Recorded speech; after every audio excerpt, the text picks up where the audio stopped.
ખેડાથી એક મોટા સમાચાર સામે આવી રહ્યા છે, જેમાં દેશી દારૂ પીવાથી 3 લોકોના મૃત્યુ થયા હોવાની આશંકાથી હડકંપ મચી ગયો. નડિયાદના જવાહરનગરમાં ઘટના બની છે. આ ઘટનામાં પાણીપુરીનો ધંધો કરનાર અને કલરકામ કરનાર 2 લોકો સહિત 3 લોકોના મોત નીપજ્યા છે. મૃતકોના પરિવારજનોએ એવો દાવો કર્યો છે કે દારૂ પીધેલી હાલતમાં મળી આવ્યા હતા. હાલત વધુ બગડતા પરિવારે તેમને હોસ્પિટલ ખસેડ્યા. જો કે હોસ્પિટલ દ્વારા તેઓને મૃત જાહેર કરવામાં આવ્યા હતા. હવે આ જે ઘટના બની છે એની અંદર આ કનુભાઈ ધનાજી ચૌહાણ એ મારા ભત્રીજા છે અને સાંજે 5 વાગે ઘેરથી નીકળેલા છે અને જવાહરનગર ફાટક આગળ ઓટલા ઉપર એ વજન કોટો લઈને બેસતો હતો. આ પોતે બહેરો મંગાવતો એ ભાઈ અને વજન કોટો કરીને વજન કોટો કરતો હતો લોકોનો અને તો રહેતો હતો. અને આજે એને દારૂ પીધો અને દારૂ પીને 6 વાગે બેફાન થઈ ગયો એટલે કોઈ અજાણ્યા માણસે અમને ફોન કર્યો. અમે એને બોર્ડ પર અમારો નંબર લખી આપેલો ઘરનો. એટલે અજાણ્યા માણસે ફોન કર્યો, ભાઈ આ ભાઈ અહીંયા આગળ પગ લાતો કસે છે એટલે તમે આવી જાઓ. એટલે અમારો જે છોકરો છે એમનો કનુભાઈનો મારો પોતરો એ જાતે ગયેલો અને એને ત્યાં આગળ જઈને જોયું તો એને 108 બોલાવી. 108 બોલાવીને સિવિલ આવતા હતા. સિવિલમાં રસ્તામાં કે પછી અહીંયા આવ્યા પછી મેડિકલ ઓફિસરે મૃત જાહેર કર્યો. મરી જવાનું કારણ દારૂ જ હોય ને. કેટલા સમય દારૂ દારૂ તો પીતો હશે ને, છુપી રીતે પીએ એટલે અમારે તો કહ્યું શું હાજરી પૂરવાની. કઈ જગ્યાએ પીવા ગયેલા કઈ ઘટના કઈ બની? એ જવાહરનગર રેલવે ફાટકની આગળ ઓટલા ઉપર જ ઘટના તો બની છે. જવાહરનગર રેલવે ફાટક કરીને મંજીપુરા જવાનો રોડ એ આગળ ત્યાં જ કાયમ બેસતો હતો અને ત્યાં ઘટના બની. એમ અમને ફોન ઉપર જાણ થઈ કે કોઈ અગમ્ય પ્રવાહી પીવાથી જવાહરનગરમાં 3 વ્યક્તિઓને તાત્કાલિક સિવિલમાં લઈ ગયા છે, મૃત્યુ પામ્યા છે. જેવી જાણ થતાં અમે અમારી કોંગ્રેસની ટીમ સાથે નડિયાદ સિવિલની મુલાકાતે આવ્યા ત્યારે જાણવા મળ્યું અહીંના ડોક્ટરોને પૂછવાથી કે કોઈ ઝેરી કેમિકલ પીવાથી, પ્રવાહી પીવાથી 3 વ્યક્તિઓ મૃત્યુ પામ્યા છે. પણ જ્યારે તેમના પરિવારજનોને મળ્યા ત્યારે એવી ખબર પડી કે આ દેશી દારૂ હતો અને દેશી દારૂ પીવાથી એ લોકો મૃત્યુ પામ્યા છે.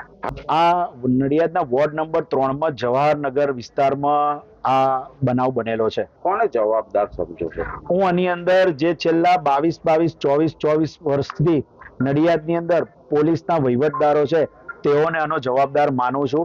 અને એ લોકોને કારણે 24 વર્ષથી જ્યારે નડિયાદમાં હોય ત્યારે ખૂંદે નડિયાદની એક ભાગોળથી એ લોકો જાણીતા હોય છે. અને આ લઠ્ઠાકાંડ નડિયાદમાં પહેલીવાર આ જ જગ્યા ઉપર અગાઉ પણ લઠ્ઠાકાંડ થયેલો છે અને હમણાં ટૂંક થોડા સમય પહેલા પણ ત્યાં ઇંગ્લિશ દારૂ એ જ વિસ્તારમાંથી મળી આવેલ છે. નડિયાદ શિબિરમાં દોડતા આવ્યા અને એના પરિવારજનોને મળ્યા. પરિવારજનોએ કીધું કે આ દારૂ પીવાથી આ ઘટના થઈ છે અને મૃત્યુ પામ્યા છે. નડિયાદમાં એક જવાહરનગર વિસ્તાર છે, એમાં વર્ષોથી એક જ વ્યક્તિ દારૂ વેચતો હતો અને એના ત્યાં લોકો કાયમી કસ્ટમર કહીએ તો પણ ચાલે કે એ લોકો દરરોજ જતા હતા. એમના પરિવારજનો એવું કહે છે. પાણીપુરીની લરીવાળો છે, સામાન્ય એક રંગકામ કરવાવાળો વ્યક્તિ છે. હવે સામાન્ય માણસો છે. સરકારમાં અમે વારંવાર રજૂઆત કરેલી છે કે આ બાબતની કે જે નડિયાદની આજુબાજુના વિસ્તારમાં દારૂ ચાલે છે, દારૂ વેચાઈ રહ્યો છે, ઇંગ્લિશ દારૂ હોય, દેશી દારૂ હોય, પણ કોઈ જાતનું એની ઉપર કોઈ એક્શન લેવામાં આવતા નથી. અને કેમ કોનું દબાણ છે એ કોઈ કશું ખબર પડતી નથી અને આ ઘટના જે બની છે એ અમે એને વખોડીએ છીએ. દેશી દારૂ પીધા બાદ 3ને સારવાર અર્થે જ્યારે હોસ્પિટલ ખસેડવામાં આવ્યા, જ્યાં ફરજ પરના હાજર તબીબોએ તમામને મૃત જાહેર કર્યા હતા. આ ઘટનાને પગલે મૃતકના પરિવાર પર જાણે કે આભ તૂટી પડ્યો હોય તેવી સ્થિતિ સર્જાઈ હતી. 3 લોકોના શંકાસ્પદ મોતને પગલે સમગ્ર પંથકમાં ખળભળાટ મચી જવા પામ્યો છે.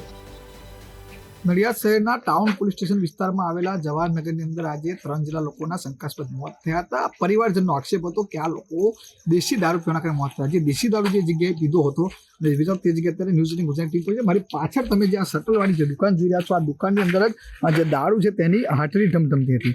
મહત્વની વાત કરવામાં આવે તો અત્યારે પોલીસ દ્વારા 2 જેટલા લોકોની અટકાયત પણ કરવામાં આવવાની માહિતી મળી છે. બીજી બાજુ જણાવવામાં કે આ દુકાનની અંદર દેશી દારૂનું વેચાણ થતું હતું. અહીંયાથી જ આ 3 જણાએ દેશી દારૂ લઈ અને અહીં આગળ પીતા હોવાની વાત સામે આવી રહી છે. હજુ સમગ્ર બાબતે જો કે પોલીસ તપાસ, પરંતુ જે પ્રકારે દ્રશ્યો તમે જોઈ રહ્યા છો અહીં આગળ કેટલીક દારૂની પોટલીઓ પણ જોવા મળી રહી છે. કચરાની અંદર અહીં આગળ દારૂ પીવાની પોટલીઓ જોવા મળી રહી છે અને તે પણ એક ક્યાંક ને ક્યાંક એક સવાલ ઊભો કરી રહ્યા છે કે શું આ પોલીસની નજર હેઠળ દારૂ વેચાતો હતો? કારણ કે દારૂ પીવાના કારણે 3 જેટલા લોકોના મોત થવાનો પરિવાર આક્ષેપ કરી રહ્યો છે.